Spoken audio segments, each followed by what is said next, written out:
to today's episode of the Uncorked Corner podcast. Nick and I are very excited to be welcoming the team at Terlingua to our podcast today. So I'm going to kick it off by having you both introduce yourselves, tell us a little bit about how you got into this space, and of course, introduce us to what Terlingua is. I'm Pliny Reynolds. I am Melanie Reynolds' husband. We started Terlingua 10 years ago, coming up here in a minute.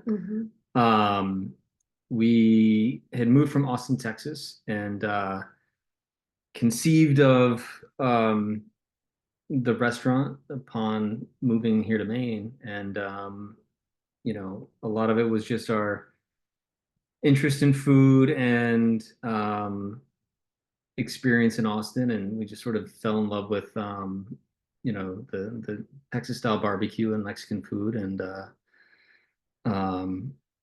decided once we moved to Maine to throw our hats into the ring of restaurants. We both have different backgrounds in food, Melanie more so than me.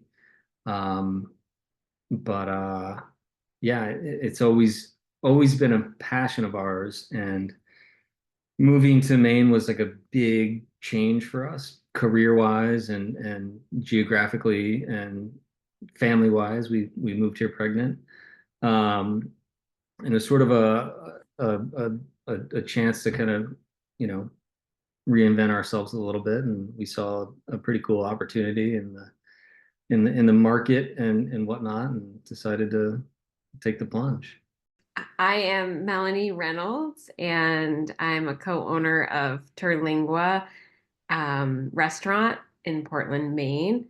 And I am a big part of my responsibilities for the restaurant are a lot of the marketing and design aspects. So I manage the website and Instagram and other social media pieces.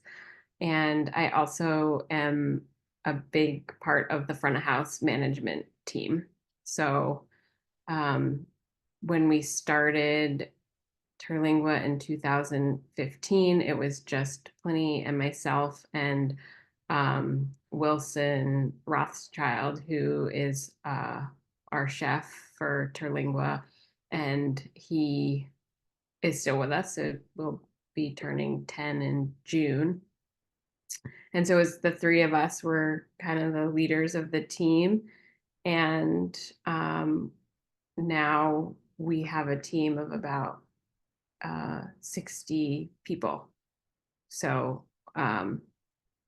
it's grown a lot. And now my role has throughout over the time and over the years has changed a lot. So originally I was the front of house manager. And now I have 4 other managers that help me with the managing of the front of house. Tell us a little bit about Wilson and your partnership here and kind of how that came about. Did the Terlingua idea come about first, or was that something that he partnered with you guys when you moved up to Maine and you came up with together? Yeah, so we when we moved, I'm from Maine originally, so that I think is an important piece of how we got here. And so we were living in Texas, and my daughter, I got pregnant, and we decided that we wanted to be closer to my family and Pliny's family. And so we decided to move back to Maine. And in doing so, we knew that when we were moving up here, the industries that we worked in down there wouldn't really be as much of an opportunity for that same type of position up here. And so we started considering other options and interests, and restaurants and cooking were something that Pliny had been interested in pursuing. So he had been sort of dabbling with Texas style barbecue down in Austin. And so when we got up here, we were thinking like that we would open a barbecue restaurant, just basically focused on traditional Texas style barbecue. But then in kind of over the course of a year that we were here, we met Wilson, who had a background in Mexican cooking, and we kind of are a friend of ours. Actually, Pliny can probably tell the story better about how we connected with him, but essentially we connected with him, and based on his background and our interests, we ended up coming up with Terlingua. And I'll tell one little anecdote. You know, like moving to Maine, obviously, like Melanie said, she's from here and had a couple of really good friends in town that she knew since grade school.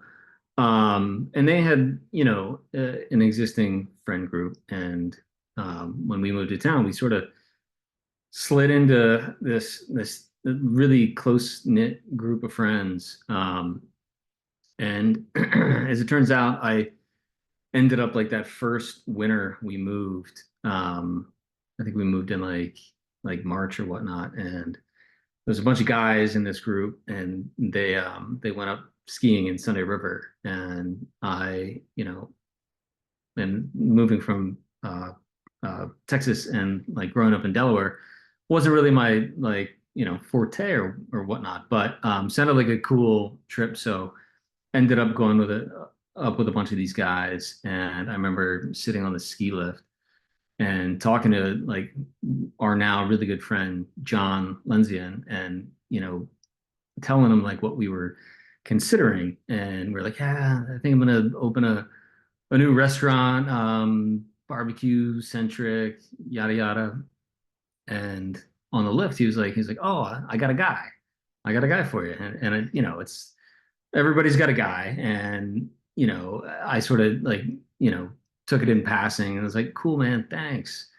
And turns out he had our guy, his best friend from Vermont, who he grew up with, was Wilson Rothschild, our our head chef. Um, and we ended up hanging out with this group of people over the course of the next couple of months and talked to Will and, you know, let him know what our thoughts and ideas were. And we kind of landed on this like fusion concept where, you know, in Austin, it's the Mexican cuisine is phenomenal, and so is the barbecue. Um, so we took that as an opportunity to kind of make that collaboration and, you know, combine the two very sort of specific and unique like culinary styles. So hence was born Terlingua, and you know, from a ski chair in Sunny River, and you know, the kind of the fortuitous combination of friends and you know, our move into town at that time. Well, it's not often that an idea for a barbecue Mexican style restaurant comes from a ski lift, so I love that. Keeps things interesting. No You doubt. mentioned moving up here, not necessarily knowing that there was going to, you know, you didn't know, like, is this going to be, you know, the thing? Like, is there a want for this? And I think with restaurants, it's so hard to know, right? Like, you're moving in somewhere and you see so many restaurants that go in and out, and it's a chance that you take from passion. I think it has to start with passion. If you don't have it, then I don't think the success is the same. I know that you got Nick's attention because Nick was coming to you all the time when he was in Maine. He was living in Maine. He used to tell me all the time about you guys. You have to go, you have to come visit and go there. And I just went for the first time. My husband had gone with Nick on another trip, and it was wonderful food and a great experience. And I was just, I have never been anywhere like it, I think, in terms of the setup that you have and everything. So it's very unique in that way. But I figured Nick can kind of touch on that because he lived in Maine for a while, a couple of years, I think, at least, Nick, and is a big fan of yours organically. So that's why we wanted to talk to you, because he's just, you know, such a big fan of yours, and the food was just all incredible. Yeah, and just to talk about that a little bit, I moved up to Maine when my wife was going up there for physical therapy school at UNE in Portland. So we moved to Westbrook, and I'm always trying to hunt out good restaurants near us and finding good places to eat. And there was some, just Google good restaurants in Portland, best restaurants in Portland, something like that. And I came across you guys on a list and went to check you out, and the rest is history. I mean, you went back there all the time. Even we'll talk about this maybe in a little bit too, but this will be coming out right before Thanksgiving, and we liked you guys so much that our first Thanksgiving during that COVID time, when you guys were doing the takeaways and everything, so take it and have your own little Terlingua Thanksgiving. We were a part of that too, so that was something that we really enjoyed and is always going to be a good memory for us. When it comes to menu items, my personal favorite, I have to get them every time I go, is the brisket tacos. They're unbelievable. What are some of your favorites to have on the menu? Well, my favorite I had today for lunch is the green chili. I don't know if you've tried that, but it is definitely one of Wilson's specialties. And it's a pretty unique dish to this. Like, it's not, you can't really find it in Maine. And it's based on a New Mexico recipe. And he makes an incredible green chili. And oftentimes people will come into Terlingua who have either lived in New Mexico or live in New Mexico, and they will try our green chili and say, like, this is just like the green chili in New Mexico. So I like it. It's just very comforting. I can have it for breakfast, lunch, or dinner. And sometimes I like it just plain, or sometimes I like to add things to it, like chips and cheese. And we were just talking, Wilson and I were just talking yesterday about how there's so many different ways you can have it. Like, he was saying sometimes he puts it in a burrito, or you can put an egg on it. And we don't have it any longer in the summertime. We take it off the menu typically in summer. So it's on the menu right now, and it'll probably be on May. And I pretty much have it often throughout the week, just as, like, it gets me by. And the other thing that I would just say about it that's really cool about the collaboration of Pliny and Will and their what they brought to the menu is that the smoked meats, so you can get smoked pork on the top of chili. So you have Wilson's green chili and then the smoked pork put on the top, and it's a great example of the combination of the two styles of cooking. Yeah, and that's exactly I how mean, I've had it before. Yep, I have had that one. yeah. It's a good one. I'm partial to the barbecue board, of course. But I eat there every so often. We're cooking food there all the time, so I don't get that often because I'm surrounded by smoke. I smell like smoke. I'm standing in line at Hannaford's or the bank or whatever, and people are always commenting on, like, what is that smell, and it's typically me. And so when my favorite thing, or what I eat there all the time, is the salad. I get the salad, which is, it's a phenomenal salad. But I do get some barbecue on it. You can get it with, like, a side of, like brisket or whatnot. So I typically get the salad with the brisket. And I honestly, I can't get away from it. I guess the other thing that that's been sort of a standard for a while is the fried cauliflower dish. It's like an appetizer dish with a salsa matcha as, like, a base layer. That is, every time we bring family or eat there or whatnot, that's always on the table as well. When it comes to cycling in some new menu items, I know you said you cut out the green chili during the summer. How do you come up with specials and things like that we're going to test out in the menu, and less about thinking what's seasonal, but more of the actual process of, is this going to be good, or how do we make this something that we're proud to put on the tables?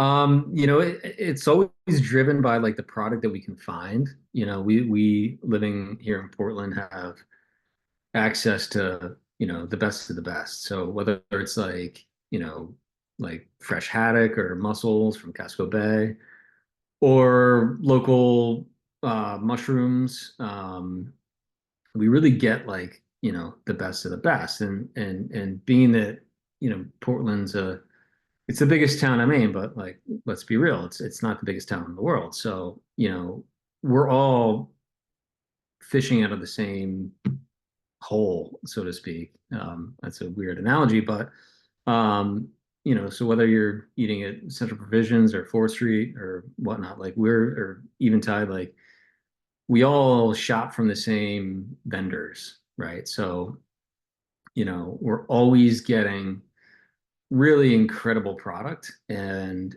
we kind of let that inspire what we're gonna mess around with. We always have like, our stock dry goods of incredible dried chilies and whatnot. So we're usually incorporating, a lot of these things that we have on hand with, whatever we can find locally as far as produce or protein or whatnot. Um, Living here in Portland makes it pretty darn easy to, you know, come up with some cool things. And one more thing too here on the barbecue, getting back to the basics and your favorite, the barbecue board. I love to smoke meats of my own. I use a smoker especially when we're up north at my wife's family's house. But it takes a long time. You never really quite know when things are going to be done.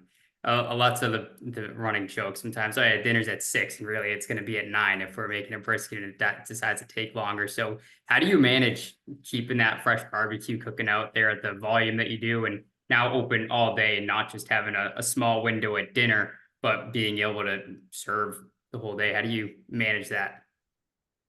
Honestly, it's just like years of experience.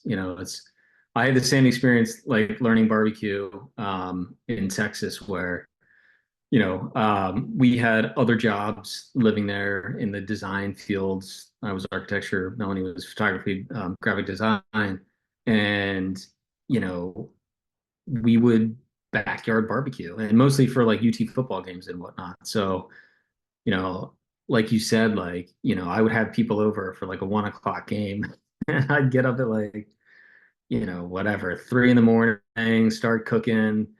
And I'd be like, all right, food's gonna be ready by game time. Like 1 o'clock rolls around. I'm like, all right, guys, not quite there yet. Food's gonna be ready by halftime. And then like, you'd be lucky if you're like if it's ready by the end of the game. And that's just like, when you do it every so often, the timing is it's a moving target, right? So, when we first opened now almost 10 years ago, um, we had to dial it in and dialed it in pretty quickly. When we started, I was smoking on a couple of big green eggs at in the back of the first location, which was 36 seats, and two big green eggs was enough to produce what we needed for the day, and so we're doing it every day.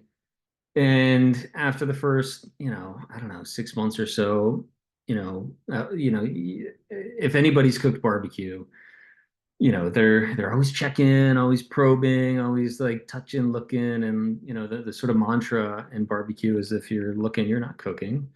Um, and you kind of like after a little while, like within 6 months or a year, I mean, like I knew exactly where the brisket was, or the pork shoulder was, or the ribs were within 10 degrees without opening it. You just kind of get that feel for it. And you sort of know your temperatures, and you know what you've been cooking at. And yeah, you just after, I mean, I can't even tell you how many briskets we've cooked and trimmed in the last 10 years. But over the course of that time, you just kind of, I don't know, live and breathe it. And you kind of you know exactly what it's coming out and when it's coming out. And all that said, every brisket's different, right? Everything has it's a different size, different fat content, always cooks a little bit different. But yeah, it takes a little. That's a little bit of the finesse, just kind of like knowing what you're putting on the barbecue and when it may or may not come off. So what do you do when the snow starts falling and you're outside smoking and you don't really have an option to bring it indoors, right? So what has that been like since You you know, came from Texas you, where you had nice weather? yeah, yeah, absolutely. And that was like honestly that is why at the certainly the original location, which is, like I said, we were cooking on the big green eggs. Like that's why we chose the cookers that we chose. Um, big green eggs are like 3/4 inch thick ceramic cookers. They are super well insulated, very, very efficient.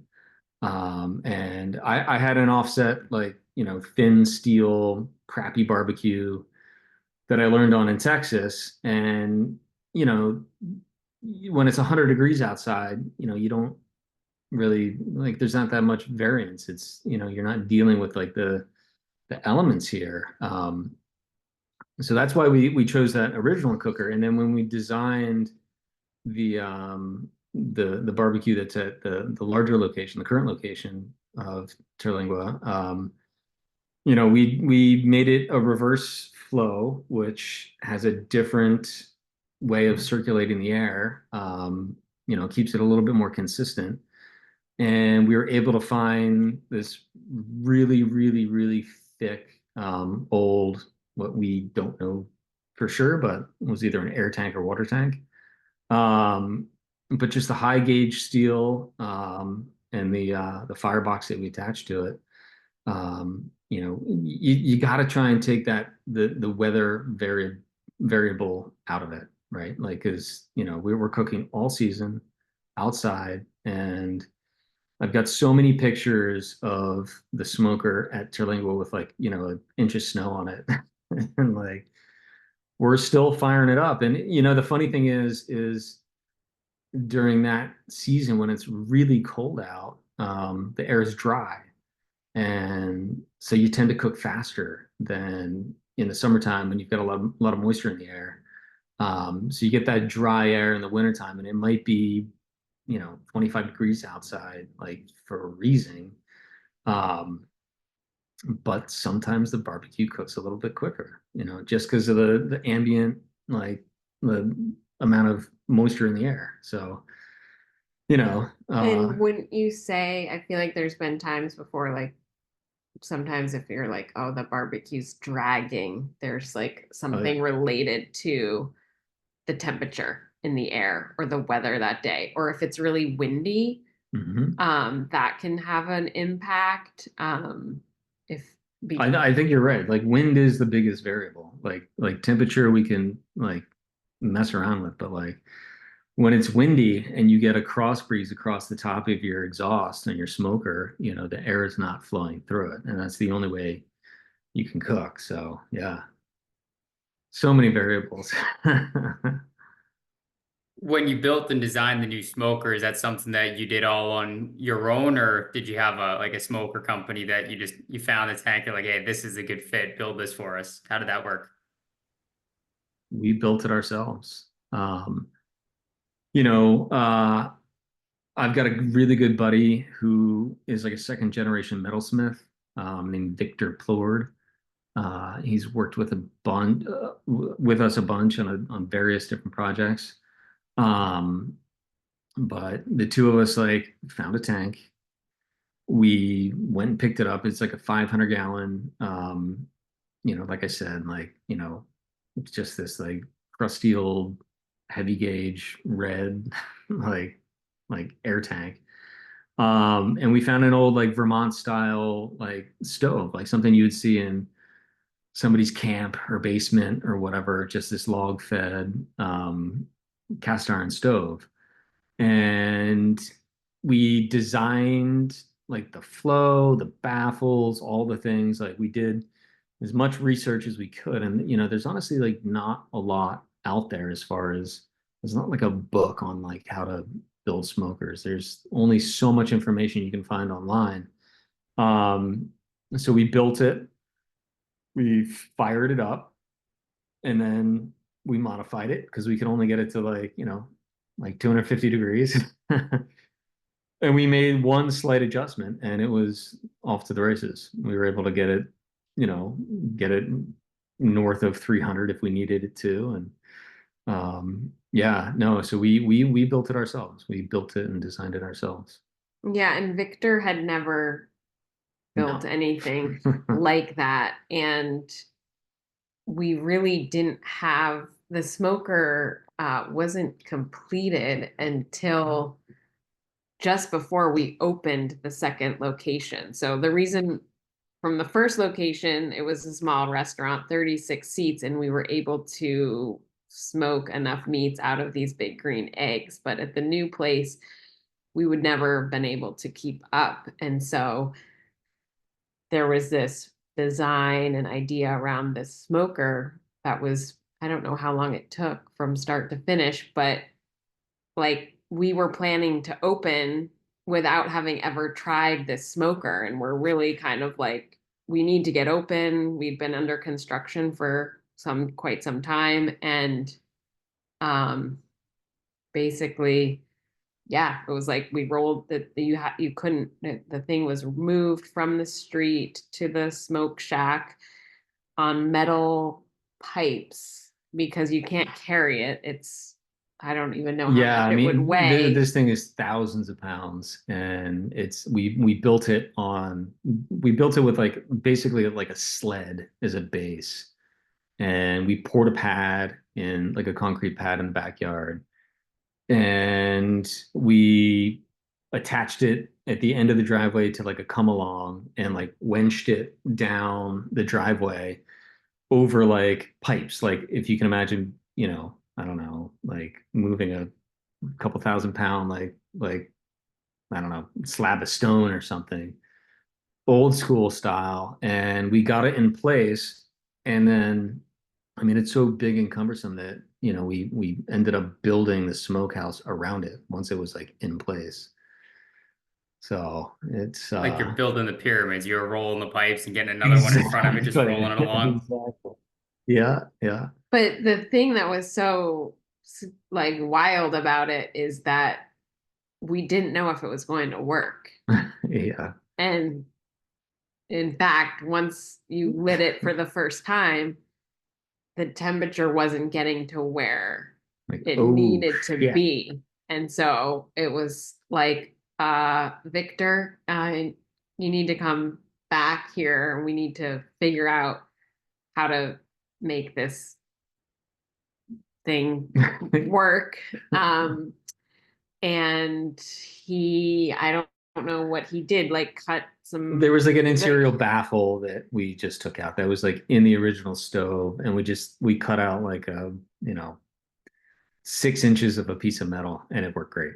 So Yeah, it's the little things. It's not going anywhere though. Holy cow. Well, this is the kind of space where people get so passionate, and we've had a lot of great conversations about smoking meats. Like Nick said, he's passionate about it. My husband and I do it on occasion, and I think it's one of those like it's unlike other like I don't want to say hobbies, but like for people at home that do it, I feel like like kind of like home brewers too, right? You get started with it, you just get obsessed with it, and you just want to learn more, and you want to make things work right, and you want to have that kind of natural feel for it, like you spoke about. So it's just so much fun talking to anybody who is really into it because you just don't meet people that are so passionate about things like that.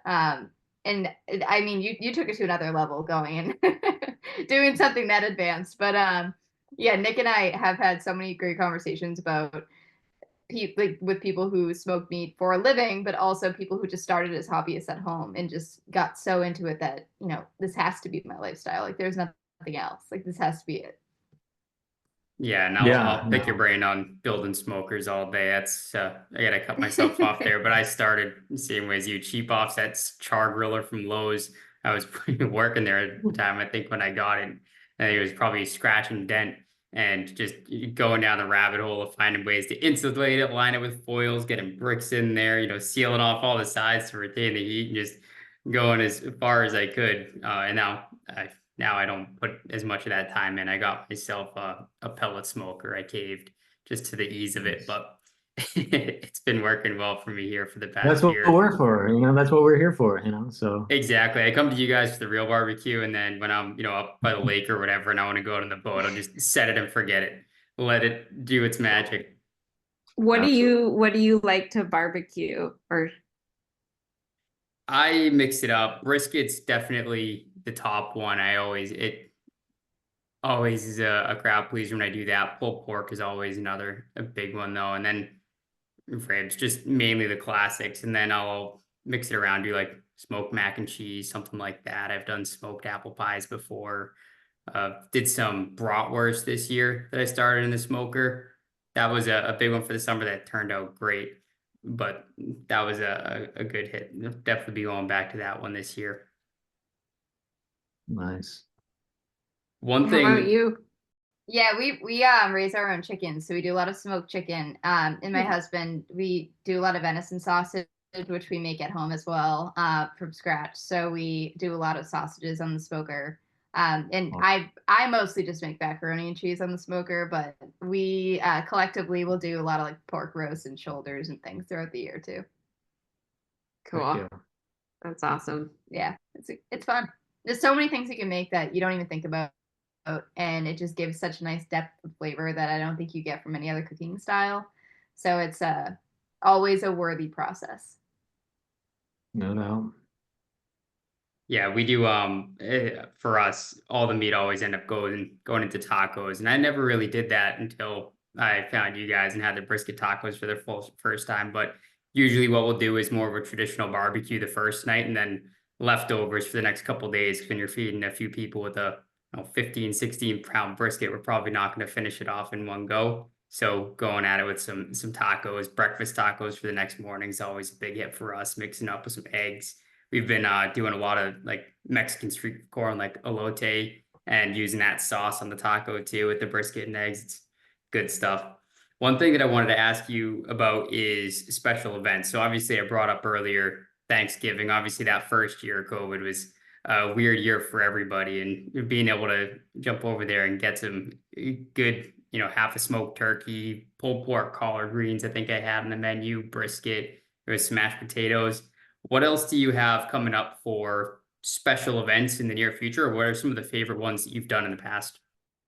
Yeah, so that's so cool to hear that you were part of that chapter, because that was really a big deal for us. We had never done takeout barbecue before, because at our other place it was so small that we weren't able to we were only able to accommodate in-house guests. So at that moment or time when you got the smoked turkey dinner, that was a new thing that we were experimenting with, which was like the cryovacuuming of the turkey. And I remember we went into I believe we were there on Thanksgiving that year handing these out. So I'm imagining that we must have met back then. Yeah, maybe. I remember it was probably the morning of or something, but having to schedule a pickup time, coming in for it. Obviously, there was a lot going on that year that made the way that Yeah. worked the way it was, but it was definitely an interesting process. Yeah. So we actually we did that again the following year, and we did like and then I think we didn't do it last year. We sort of took it the time off on Thanksgiving. We decided not to do it, and now this year we're bringing it back. So we actually are doing smoked turkey breast. It's a Thanksgiving dinner for 8, and it comes with the collard greens with pork shoulder, mashed potatoes, mushroom stuffing, gravy, and then people can add on mac and cheese casserole and apple crisp and what else? I think that's it. And then I think we're starting to plan for Christmas and talking about doing like a smoked beef tenderloin. So not necessarily a traditional barbecue, but something smoked. And we have done that. We've like experimented with it in the past for like a New Year's Eve dinner on site, but this will be something where it'll be the same thing, like it'll be pre-cooked and cryovac. And we also are talking about doing smoked salmon sides. So a whole side of smoked salmon where somebody could, use it for like a brunch with bagels and cream cheese. And what else we were just talking about this yesterday. Oh, we also do tamales. We did that last Christmas and we'll do that again. So turkey tamales, which are really delicious with a green chili sauce. It sounds delicious. Yeah, no, I definitely haven't done the Christmas one yet, but that might be this year. We might be heading up there to get some of that. Awesome. One of my biggest regrets here with you guys is missing out. There was a night that you did a tasting menu. It was all focused around spicy foods. I'm a huge hot sauce nerd. I like spice out everything that I do. Tell me about that event and what other similar events you might have coming in the future. Yeah, so that event was the chef Wilson. He came up with the dishes, and I'm not. Is it heat night? It was like hell night. Hell night. And each dish had varying levels of heat, and it was a lot of fun. And we're definitely considering doing it again. It would be like a February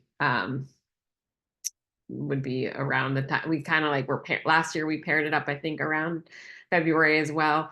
And so that's I think when we would do it again. Did we do it as like an alternative to like Valentine's Day? We talked about doing it as an alternative, like kind of the heat and heart type thing. But we didn't end up doing it as an alternative, but we've talked about doing that for sure. And it was a lot of fun, and it was a really creative opportunity for Wilson. I like hot stuff, and holy smokes, like I couldn't eat half of it. I mean, it was delicious, don't get me wrong, but it was very, very hot. Not for the faint of palate. Yeah, I'll have to come by this one in February and see if I can stand up to it, but I definitely want to check that one out. Are there any other tasting menu events throughout the year that you've done in the past that you might do again soon? We don't have anything planned. Oh, well, one thing that I guess that comes to mind is our sous chef is interested in doing kind of a what was it called? Like a steak night. He had a better way of putting it, but in the past, some of our chefs that work for us, so different team members, have other creative culinary interests that aren't necessarily in line with what it's not like Tex-Mex barbecue. And so we will let them use the space to do a pop-up. And so one of our sous chef is interested in doing like a steak night where what carne asada, I think is what he's thinking of doing. And so very kind of simple menu. So we might do that. I don't have a lot of information on it though, I'm sorry to say. That's all right. And I know when you moved to the new location too, you expanded and started having the market and really capitalizing more of that. to-go stuff, and there's a lot of other cool things that you have in there from, around North America. Tell us a little bit more about going into that market space and what the thought was behind building that out. Yeah, so part of what was the reason for the market was at the time that we were opening was during COVID, and there wasn't really a lot of people weren't eating inside. And so we had this very large restaurant that we were moving into, and it made sense to use the space for a grab and go market and be able to offer the cryovac meats for people to be able to reheat in their own home. And so it was really born out of having the large space and people not eating inside at the time. And then we expanded it to have a big hot sauce collection, which has been really a fun part of my job, is curating the hot sauce collection, and researching different sauces from around the country and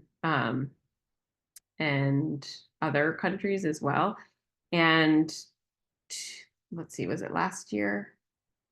The year before, we did a hot sauce club, which is really fun, and we're going to probably do that again in a couple weeks. We'll be launching that so that people can gift it to people for Christmas and the holidays.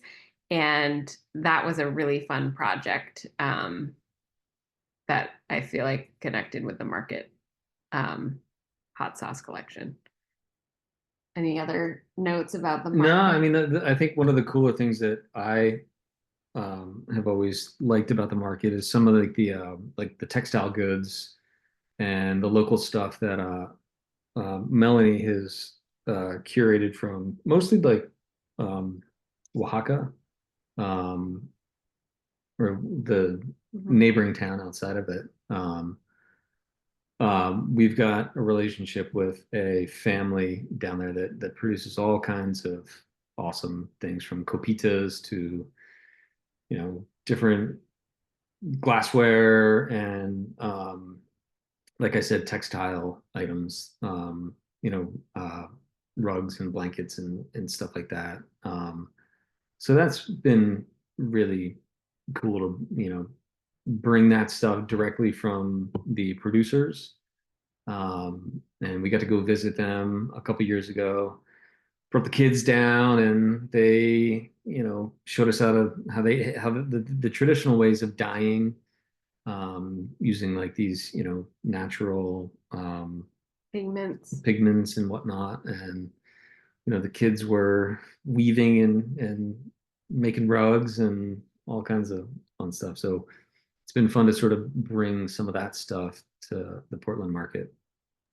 Can you tell us a bit about your latest venture that you opened up? I know it's a little different. We're talking mostly about Terlingua, but we'd love to hear more about. Yeah.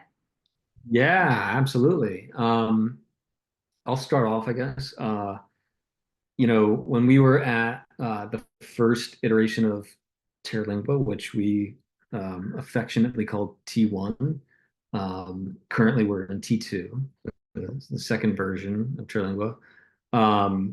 So when we were in that little space, small restaurants are tough, and it's really based on business and volume. And so one of the things we had to do, being in that small of a space, was more or less be open all the time. And we were open for breakfast at 7 a.m., which was insane, and we didn't close until 10 o'clock at night on the weekends.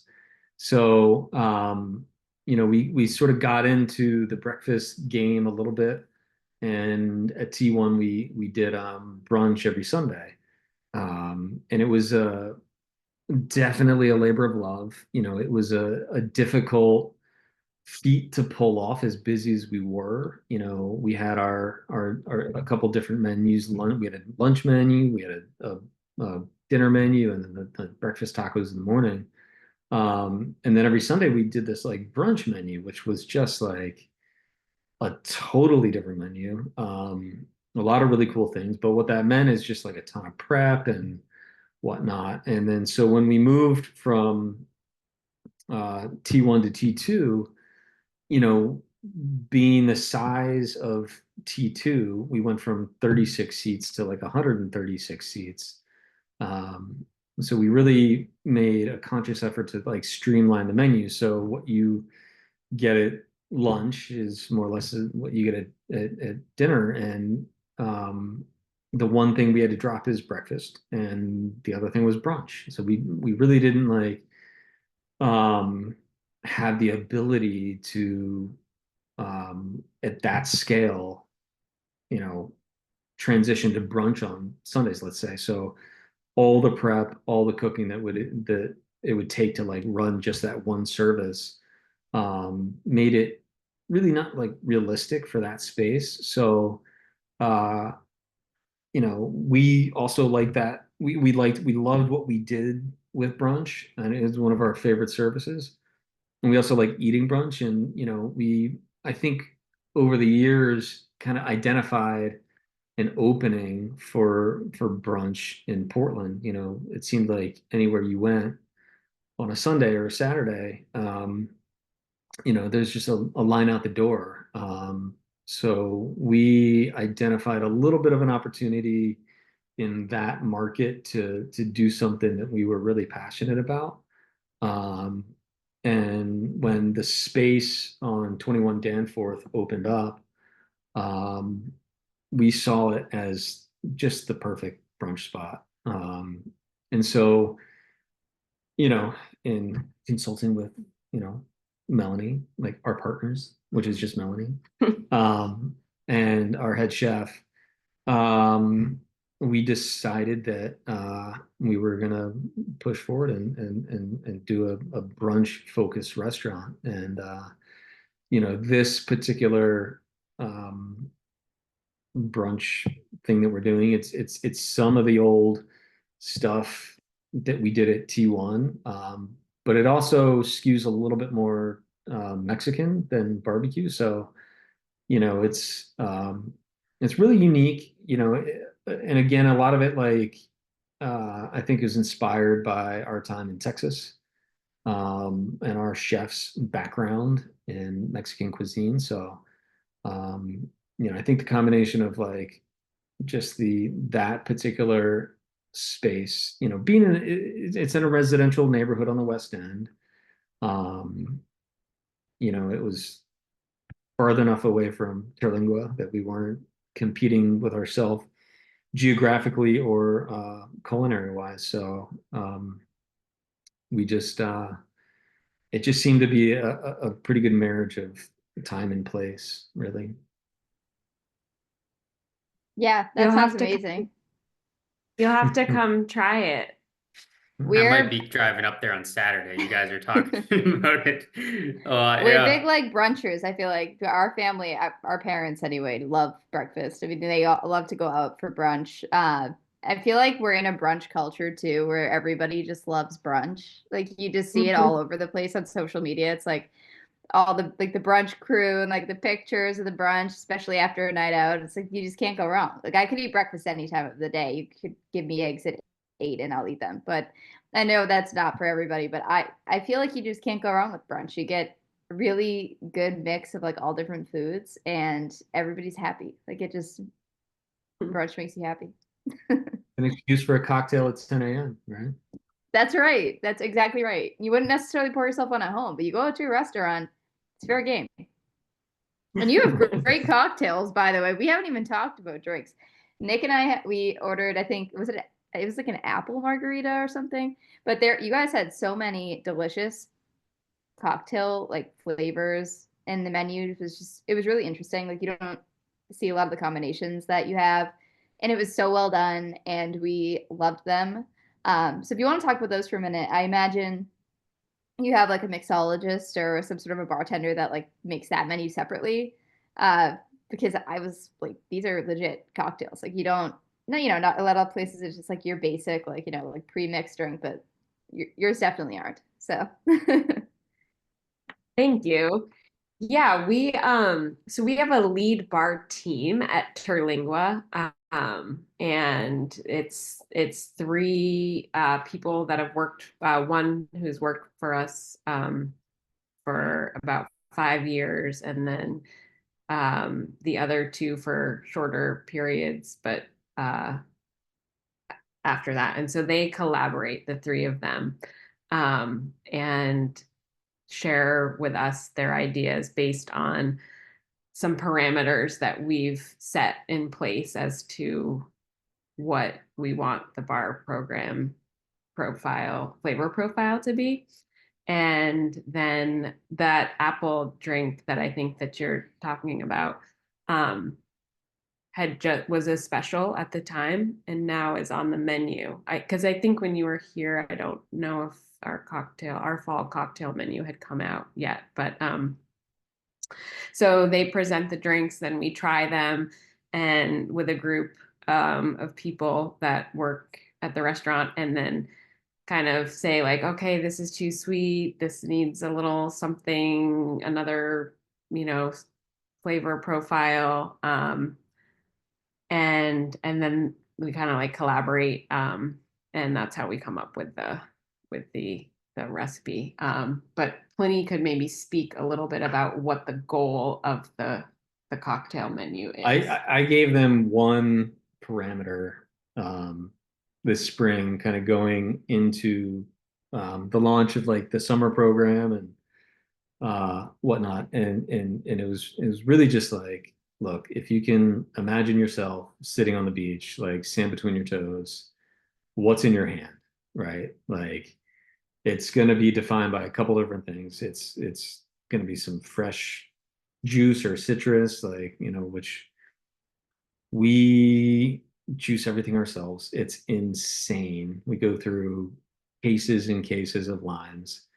Um, and it's again, just like the barbecue, it's one of these labors of love where like lime juice has a shelf life. Like it doesn't last more than like 24 to 36 hours. So, we're constantly juicing. And anyway, like I said, we really just wanted the cocktail menu to sort of like reflect this mantra of kind of escape, right? Like, we've got this big, sprawling, sunny, green backyard, um, this sort of like rambling, beautiful space.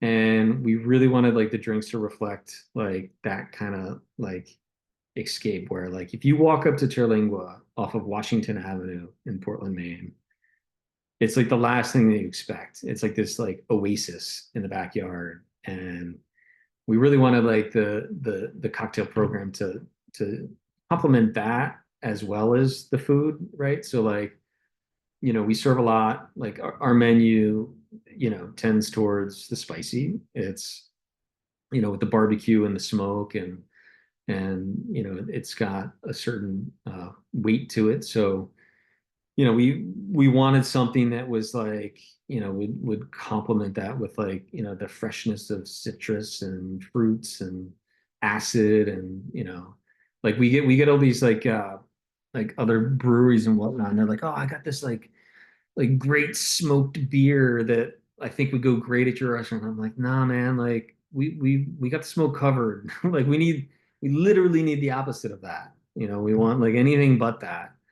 Um, so, I think these guys have done a really good job at running with, you know, uh, this little sort of sand between the toes mantra. And, um, you know, I guess the other thing that we've tried to instill in these guys is, like, can you drink like out of a coupe or a martini glass at the beach? Like, no, no, you can't. No, put it in a bigger glass. Let's show volume, like we need something refreshing. We need something to last, like breakfast taco or these like brisket tacos, it's like you need something that's going to like hold up to that and not going to be gone in two sips and like, get you hammered in the meantime. So, we really try to like balance out like, the cocktails with the food program and kind of focus on that like escape sort of mentality. So Yeah, and that also just on the flip side of that, from the sitting on the beach, that comfort in the winter too. I know with the outdoor space in the back with the big heaters, the heated pads. I remember like a year or two ago sitting out there, it was like 40 degrees out with me and my wife, and she had a hot toddy, a nice little heated ceramic cup. It was an experience, but I always love going and hanging out there. And we'll definitely be back soon. Got to check out the new location, getting some brunch, and we'll be there every time I get up to Portland. That's a must go. So we'll be by again soon. Aside from that, is there anything else that you want to leave off for people listening for coming in soon? Any upcoming, things that you want to make sure that they take part in? dinner at Ocotillo. This just in. No, I'm kidding, but we're opening. We start dinner service at Ocotillo on Thursday, which is the 21st of November. I don't know when this is going to drop, but we are gearing up. We're finalizing plating and menu prep today and tomorrow, and then we open up for dinner service this Thursday, November 21st, Wilson's birthday. Very cool. Yeah. Happy birthday to Wilson. Yeah. Yeah, Well, we're really excited. this will definitely be coming out in the next day or two here. So if you're listening, you're up there in the Portland area or anywhere in a close drive, get over there for a dinner. Wish Wilson a happy birthday if you see him. But thank you both so much for taking some time to talk with us tonight. As I said, I've been a big fan for years now, and you guys were one of my favorite spots now. I was living in Westbrook and can't wait to get back every time I get up there. So we'll be seeing you again soon. And thanks for joining us. Cheers. Cheers. Thanks, guys. Take care. Thank you so much.